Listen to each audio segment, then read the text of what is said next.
I'd like to tell you about the strangest secret in the world.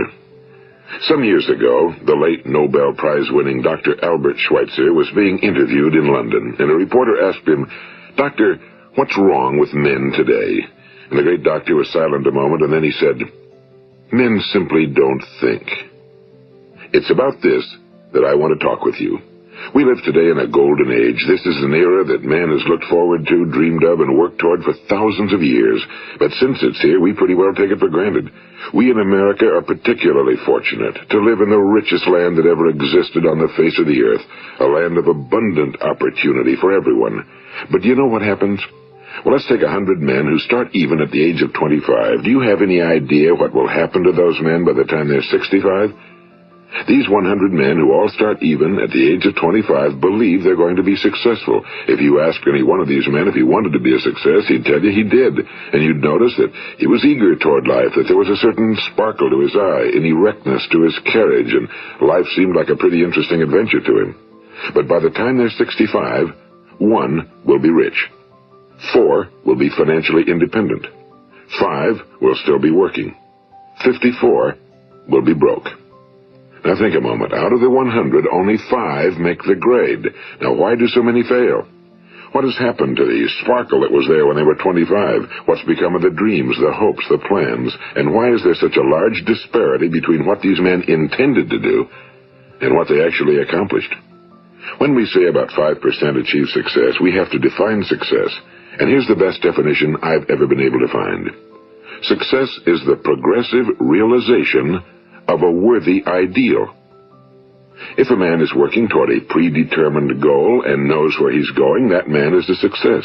If he's not doing that, he's a failure. Success is the progressive realization of a worthy ideal.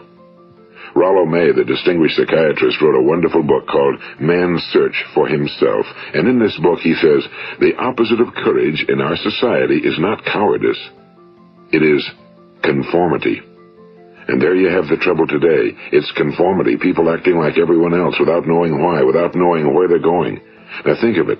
In America right now, there are over 18 million people 65 years of age and older.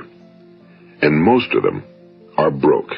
They're dependent on someone else for life's necessities. Now, we learn to read by the time we're 7. We learn to make a living by the time we're 25. Usually by that time, we're not only making a living, we're supporting a family. And yet, by the time we're 65, we haven't learned how to become financially independent in the richest land that has ever been known. Why? We conform. And the trouble is that we're acting like the wrong percentage group, the 95 who don't succeed. Now, why do these people conform? Well, they really don't know. These people believe that their lives are shaped by circumstances, by things that happen to them, by exterior forces. They're outer-directed people. A survey was made one time that covered a lot of men, working men, and these men were asked, "Why do you work? Why do you get up in the morning?" 19 out of 20 had no idea. If you ask them, they'll say, well, everyone goes to work in the morning, and that's the reason they do it, because everyone else is doing it. Now let's get back to our definition of success. Who succeeds? The only person who succeeds is the person who is progressively realizing a worthy ideal. He's the person who says, I'm going to become this, and then begins to work toward that goal. I'll tell you who the successful people are. A success is the school teacher who's teaching school because that's what he or she wants to do. The success is the woman who's a wife and mother because she wanted to become a wife and mother and is doing a good job of it. The success is the man who runs the corner gas station because that was his dream. That's what he wanted to do. The success is the successful salesman who wants to become a top-notch salesman and grow and build with his organization. A success is anyone who is doing deliberately a predetermined job because that's what he decided to do deliberately. But only 1 out of 20 does that. That's why today there isn't really any competition unless we make it for ourselves. Instead of competing, all we have to do is create. You know, for 20 years, I looked for the key which would determine what would happen to a human being. Was there a key I wanted to know which would make the future a promise that we could foretell to a large extent? Was there a key that would guarantee a person's becoming successful if he only knew about it and knew how to use it? Well, there is such a key, and I've found it. Have you ever wondered why so many men work so hard and honestly without ever achieving anything in particular, and others don't seem to work hard and yet seem to get everything? They seem to have the magic touch. You've heard them say that about someone. Everything he touches turns to gold. And have you ever noticed that a man who becomes successful tends to continue to become successful? And on the other hand, have you noticed how a man who's a failure tends to continue to fail? Well, it's because of goals. Some of us have goals, some don't. People with goals succeed because they know where they're going. It's that simple. Think of a ship leaving a harbor, and think of it with the complete voyage mapped out and planned. The captain and crew know exactly where it's going and how long it'll take. It has a definite goal. Now, 9,999 times out of 10,000, it will get to where it started out to get. Now, let's take another ship, just like the first, only let's not put a crew on it or a captain at the helm. Let's give it no aiming point, no goal, no destination. We just start the engines and let it go. I think you'll agree with me that if it gets out of the harbor at all, it will either sink or wind up on some deserted beach, a derelict. It can't go anyplace because it has no destination and no guidance, and it's the same with a human being. Take the salesman, for example. There's no other person in the world today with the future of a good salesman. Selling is the world's highest paid profession, if we're good at it and if we know where we're going. Every company needs top-notch salesmen, and they reward those men. The sky's the limit for them. But how many can you find? Someone once said the human race is fixed, not to prevent the strong from winning, but to prevent the weak from losing.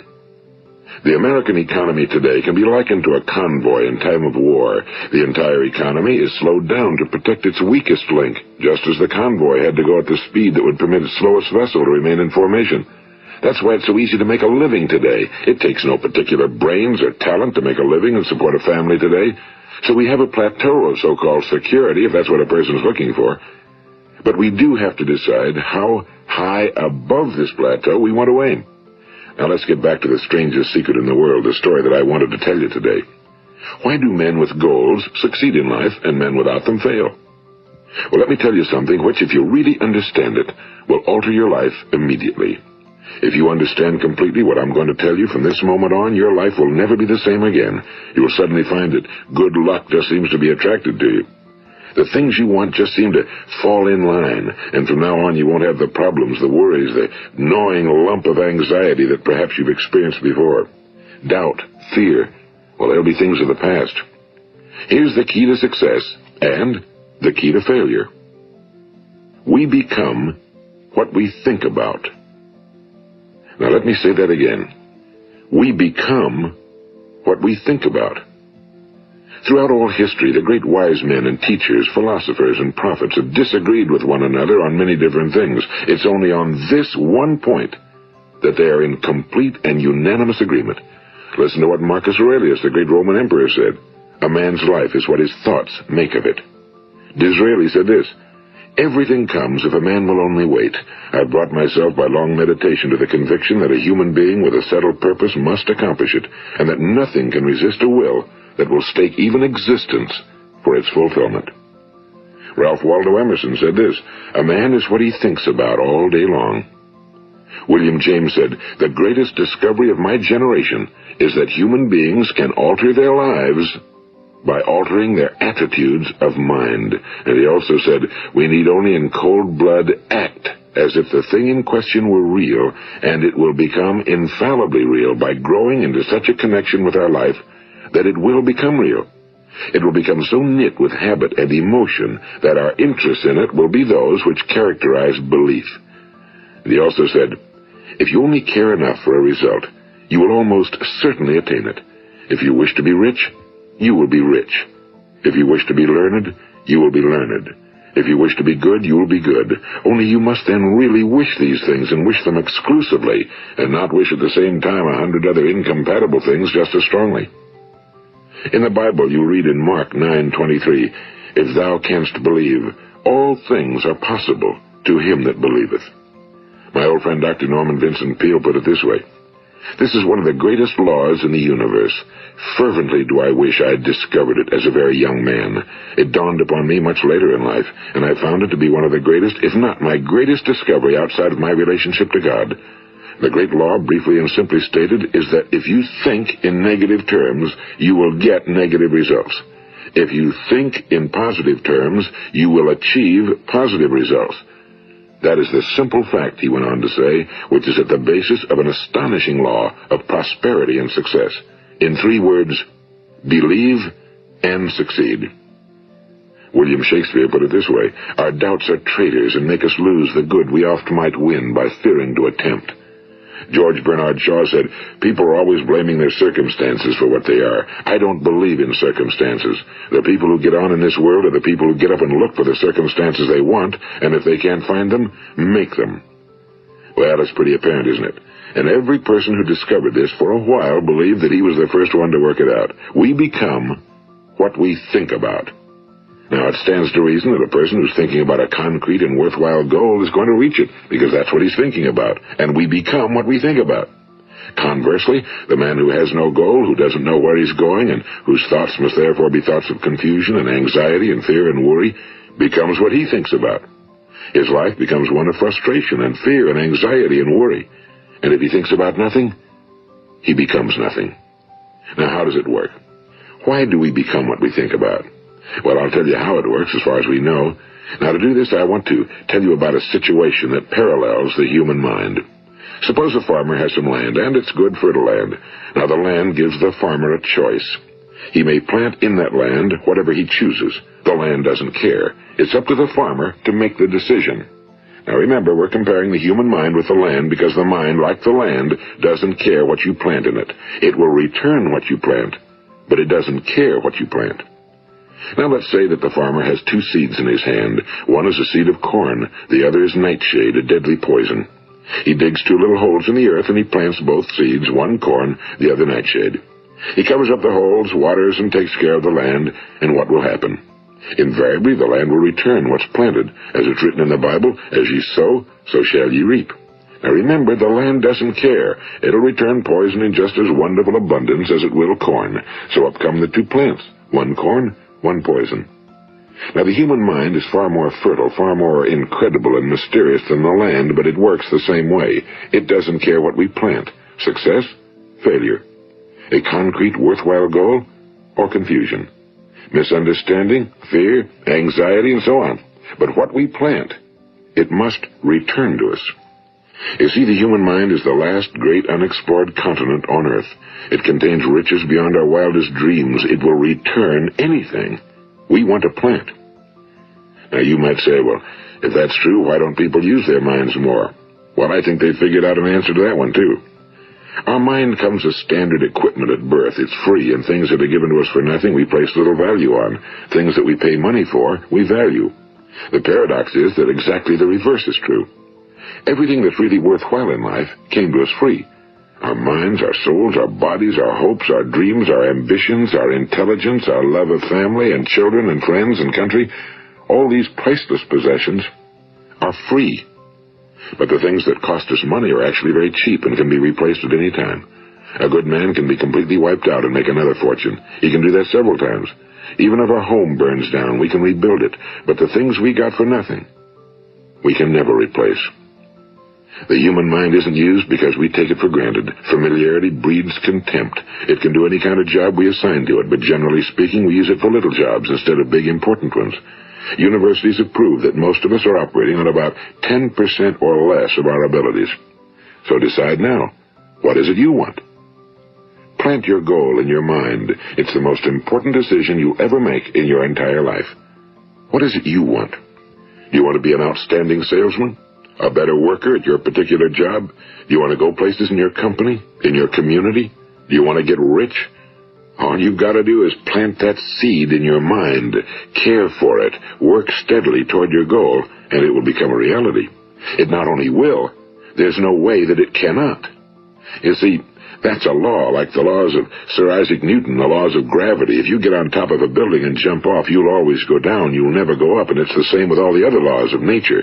They always work. They're inflexible. Think about your goal in a relaxed, positive way. Picture yourself in your mind's eye as having already achieved this goal. See yourself doing the things you will be doing when you've reached your goal. Ours has been called the phenobarbital age, the age of ulcers and nervous breakdowns and tranquilizers, at a time when medical research has raised us to a new plateau of good health and longevity. Far too many of us worry ourselves into an early grave trying to cope with things in our own little personal ways without learning a few great laws that will take care of everything for us. These things we bring on ourselves through our habitual way of thinking. Every one of us is the sum total of his own thoughts. He is where he is because that's exactly where he really wants to be, whether he'll admit that or not. Each of us must live off the fruit of his thoughts in the future, because what you think today and tomorrow, next month and next year, will mold your life and determine your future. You're guided by your mind. I remember one time I was driving through eastern Arizona, and I saw one of those giant earth-moving machines roaring along the road at about 35 miles an hour with what looked like 30 tons of dirt in it. A tremendous, incredible machine, and there was a little man perched way up on top with the wheel in his hands guiding it. And as I drove along, I was struck by the similarity of that machine to the human mind. Just suppose you're sitting at the controls of such a vast source of energy. Are you going to sit back and fold your arms and let it run itself into a ditch? Or are you going to keep both hands firmly on the wheel and control and direct this power to a specific, worthwhile purpose? It's up to you. You're in the driver's seat. You see, the very law that gives us success is a two-edged sword. We must control our thinking. The same rule that can lead a man to a life of success, wealth, happiness, and all the things he ever dreamed of for himself and his family. That very same law can lead him into the gutter. It's all in how he uses it, for good or for bad. This is the strangest secret in the world. Now, why do I say it's strange, and why do I call it a secret? Actually, it isn't a secret at all. It was first promulgated by some of the earliest wise men, and it appears again and again throughout the Bible, but very few people have learned it, understand it. That's why it's strange, and why for some equally strange reason it virtually remains a secret. I believe that you could go out and walk down the main street of your town and ask one man after another what the secret of success is, and you probably wouldn't run into one man in a month who could tell you. Now, this information is enormously valuable to us if we really understand it and apply it. It's valuable to us not only for our own lives, but the lives of those around us, our families, employees, associates, and friends. Life should be an exciting adventure. It should never be a bore. A man should live fully, be alive. He should be glad to get out of bed in the morning. He should be doing a job he likes to do because he does it well. One time I heard Grove Patterson, the great late editor-in-chief of the Toledo Daily Blade, make a speech, and as he concluded his speech, he said something I've never forgotten. He said, "My years in the newspaper business have convinced me of several things. Among them, that people are basically good, and that we came from someplace, and we're going someplace. So we should make our time here an exciting adventure. The architect of the universe didn't build a stairway leading nowhere."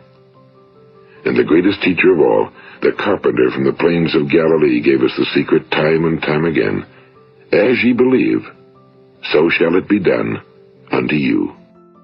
I've explained the strangest secret in the world and how it works. Now, on this side, I want to explain how you can prove to yourself the enormous returns possible in your own life by putting this secret to a practical test. I want you to make a test that will last 30 days.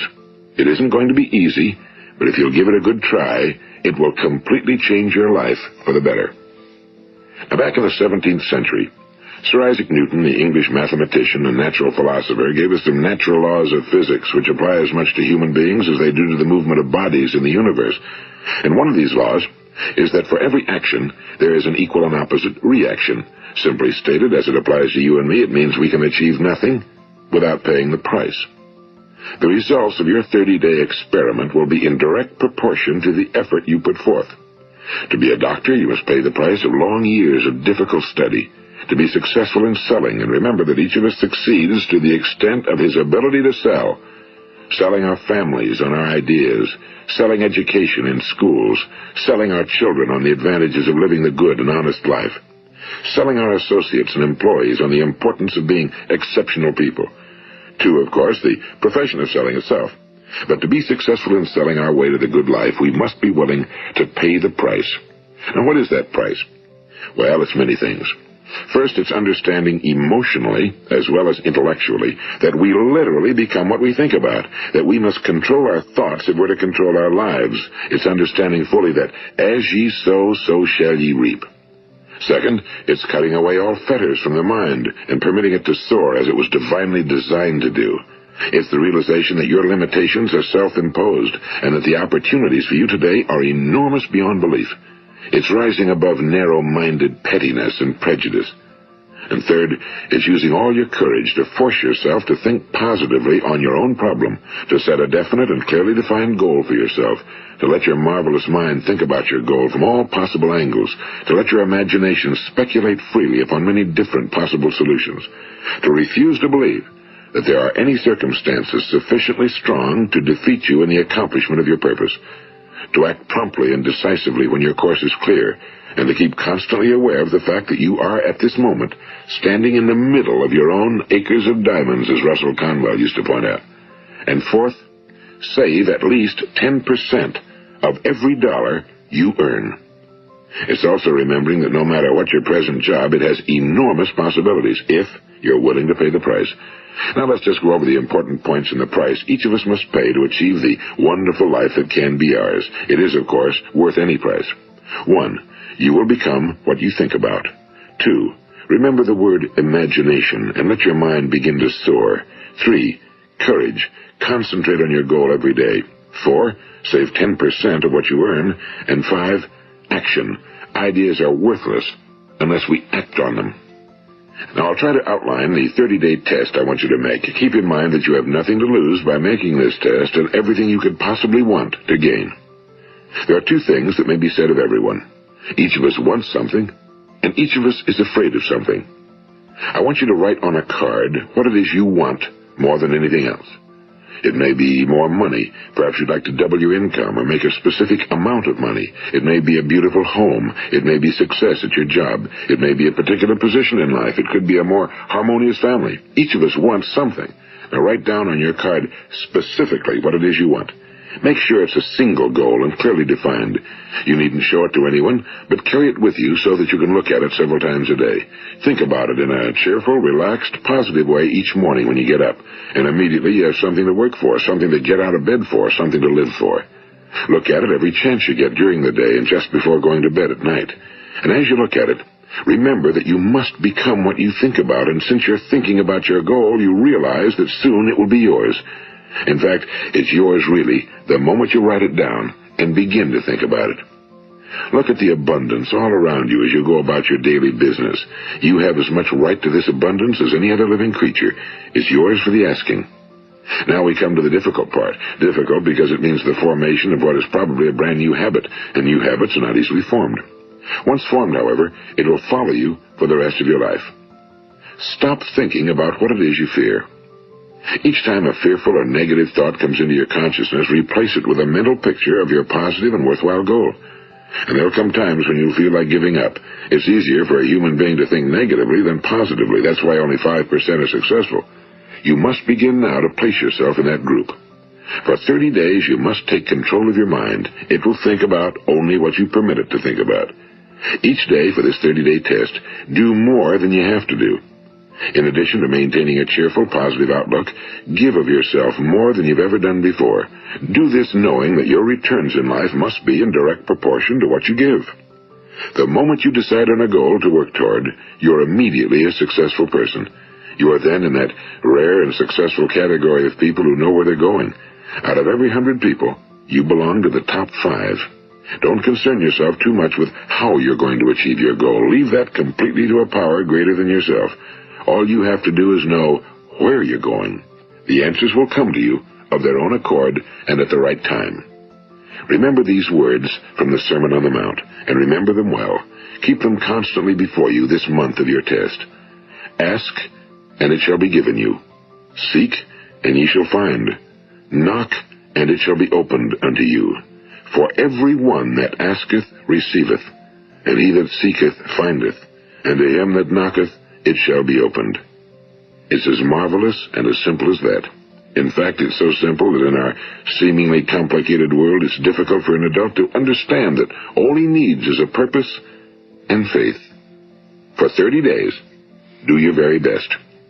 If you're a salesman, go at it as you've never done before, not in a hectic fashion, but with the calm, cheerful assurance that time well spent will give you the abundance in return you deserve and want. If you're a homemaker, devote your 30-day test to completely giving of yourself without thinking about receiving anything in return, and you'll be amazed at the difference it makes in your life. No matter what your job, do it as you've never done it before for 30 days. And if you've kept your goal before you every day, you'll wonder and marvel at this new life you've found. Dorothea Brand, the outstanding editor and writer, discovered it for herself and tells about it in her fine book, Wake Up and Live. Her entire philosophy is reduced to the words, act as though it were impossible to fail. She made her own test with sincerity and faith, and her entire life was changed to one of overwhelming success. Now, you make your test for 30 full days. Don't start your test until you've made up your mind to stick with it. You see, by being persistent, you're demonstrating faith. Persistence is simply another word for faith. If you didn't have faith, you'd never persist. If you should fail during your first 30 days, by that I mean suddenly find yourself overwhelmed by negative thoughts, you've got to start over again from that point and go 30 more days. Gradually, your new habit will form until you find yourself one of that wonderful minority to whom virtually nothing is impossible. And don't forget the card. It's vitally important as you begin this new way of living. On one side of the card, write your goal, whatever it may be. On the other side, write the words we've quoted from the Sermon on the Mount. Ask, and it shall be given you. Seek, and ye shall find. Knock, and it shall be opened unto you. Nothing great was ever accomplished without inspiration. See that during these crucial first 30 days, your own inspiration is kept at a peak. And above all, don't worry. Worry brings fear, and fear is crippling. The only thing that can cause you to worry during your test is trying to do it all yourself. Know that all you have to do is hold your goal before you. Everything else will take care of itself. Remember also to keep calm and cheerful. Don't let petty things annoy you and get you off course. Now, since making this test is difficult, some will say, why should I bother? Well, look at the alternative. No one wants to be a failure. No one really wants to be a mediocre individual. No one wants a life constantly filled with worry and fear and frustration. Therefore, remember that you must reap that which you sow. If you sow negative thoughts, your life will be filled with negative things. If you sow positive thoughts, your life will be cheerful, successful, and positive. Now, gradually, you will have a tendency to forget what you've heard on this recording. Play it often. Keep reminding yourself of what you must do to form this new habit. Gather your whole family around at regular intervals and listen to what's been said here. You know, most men will tell you that they want to make money without understanding the law. The only people who make money work in a mint. The rest of us must earn money. This is what causes those who keep looking for something for nothing or a free ride to fail in life.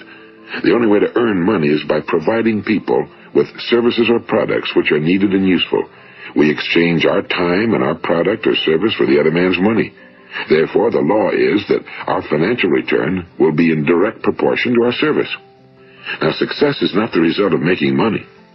Making money is the result of success, and success is in direct proportion to our service. Most people have this law backwards. They believe that you're successful if you earn a lot of money. The truth is that you can only earn money after you're successful. It's like the story of the man who sat in front of the stove and said to it, give me heat, and then I'll add the wood. How many men and women do you know, or do you suppose there are today, who take the same attitude toward life? There are millions. We've got to put the fuel in before we can expect heat. Likewise, we've got to be of service first before we can expect money. Don't concern yourself with the money. Be of service, build, work, dream, create. Do this and you'll find there's no limit to the prosperity and abundance that will come to you. Prosperity, you know, is founded upon a law of mutual exchange. Any person who contributes to prosperity must prosper in turn himself. Sometimes the return will not come from those you serve, but it must come to you from someplace, because that's the law. For every action, there is an equal and opposite reaction. As you go daily through your 30-day test period, remember that your success will always be measured by the quality and quantity of service you render, and money is a yardstick for measuring this service. No man can get rich himself unless he enriches others. Now, there are no exceptions to a law. You can drive down any street in America and from your car estimate the service that's being rendered by the people living on that street. Had you ever thought of this yardstick before? It's interesting. Some, like ministers and priests and other devoted people, measure their returns in the realm of the spiritual, but again, their returns are equal to their service. Once this law is fully understood, any thinking person can tell his own fortune. If he wants more, he must be of more service to those from whom he receives his return. If he wants less, he has only to reduce his service. This is the price you must pay for what you want. If you believe you can enrich yourself by deluding others, you can end only by deluding yourself. It may take some time, but just as surely as you breathe, you'll get back what you put out. Don't ever make the mistake of thinking you can avert this. It's impossible. The prisons and the streets where the lonely walk are filled with people who tried to make new laws just for themselves. We may avoid the laws of man for a while, but there are greater laws that cannot be broken. An outstanding medical doctor recently pointed out 6 steps that will help you realize success. 1. Set yourself a definite goal. 2. Quit running yourself down. 3. Stop thinking of all the reasons why you cannot be successful and instead think of all the reasons why you can. 4. Trace your attitudes back through your childhood and try to discover where you first got the idea you couldn't be successful, if that's the way you've been thinking. 5. Change the image you have of yourself by writing out a description of the person you would like to be. And 6. Act the part of the successful person you have decided to become. The doctor who wrote those words is a noted West Coast psychiatrist, Dr. David Harold Fink. Do what the experts since the dawn of recorded history have told you you must do. Pay the price by becoming the person you want to become. It's not nearly as difficult as living unsuccessfully. Make your 30-day test, then repeat it again, and each time it will become more a part of you until you'll wonder how you could ever have lived any other way. Live this new way, and the floodgates of abundance will open and pour over you more riches than you may have dreamed existed. Money? Yes, lots of it. But what's more important, you'll have peace. You'll be in that wonderful minority who lead calm, cheerful, successful lives. Start today. You have nothing to lose, but you have a whole life to win. This is Earl Nightingale, and thank you.